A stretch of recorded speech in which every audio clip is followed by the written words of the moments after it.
I love the performances. I just love the feeling that it gives. It's very specific. It just reminds me of a very specific time of my life.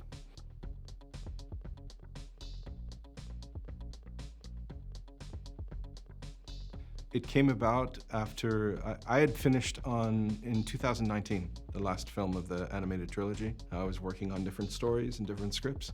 And then one day Universal called and they said, we're thinking about a live action version of How to Train Your Dragon. And so I said, okay, well, returning to this story is like, it's both exciting and it's a little bit scary because I didn't want to, disappoint anyone, fans, but I also felt like if you're going to do it, then I volunteer because I can protect what I love so much about it, the world and the story and the heart, and bring that to live action. So I hadn't made a live action film, but I said, if you're going to do it, please consider me because I can ensure that the integrity is translated.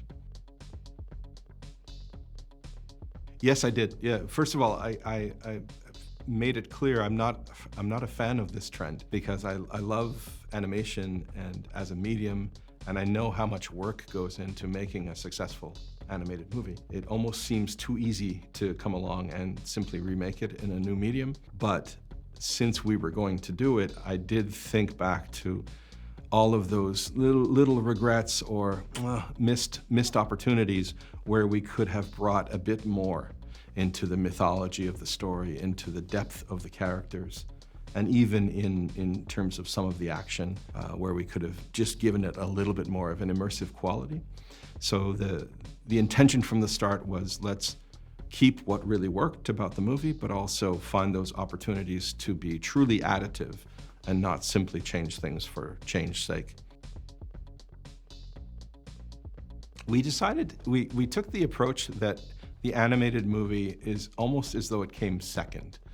It came after the live action version.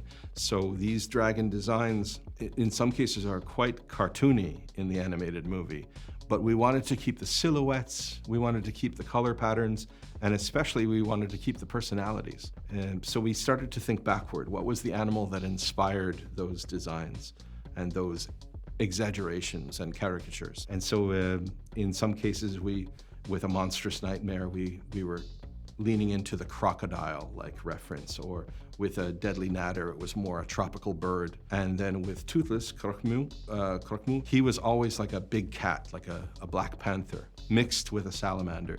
But we found, as we tried to make a more realistic version of Croque-Mou by making his eyes smaller, changing the shape of his head a little bit, making his mouth smaller, we were losing the character. So it became like a trial and error situation where we would go too far, we would come back, and ultimately we realized, okay, so there's so much of his personality that comes through in this face that we have to then make sure we're really referencing the big cat movement and the muscles and the skin and give as many photorealistic, convincing attributes to the other parts of him. With John Powell, we continue to stay friends, and we talk about working on projects outside of filmmaking. He was the first phone call that I made. After I got off the phone with Universal, I called John Powell, and I said, talk me out of this if it's a bad idea. He kind of came to the same conclusion that I had, which was, if we do it with love and we do it with respect for the fans, we can present kind of a nostalgic hug to those people who loved the animated movies, but also expand the story for people who had not seen the animated films or were now coming of age, so it could be for a whole new generation. And then he said, if you are in, then I'm in. And that gave me great confidence. Top 3 dragon movies. I loved Reign of Fire. I thought that was really cool. I loved the dragon in Harry Potter 4, especially the way the wings, when they were collapsed, would move around. And then I guess Dragon Slayer was the one that started it all. It's tricky because so many of the DreamWorks films are very broad in their animation style, so it's hard to imagine a live-action version, but I'm still a fan of Rise of the Guardians, and I thought that might be a cool one. I think for me, E.T., yeah, it was a big inspiration for me. And it has so much charm. I love the performances. I just love the feeling that it gives. It's very specific. It just reminds me of a very specific time of my life.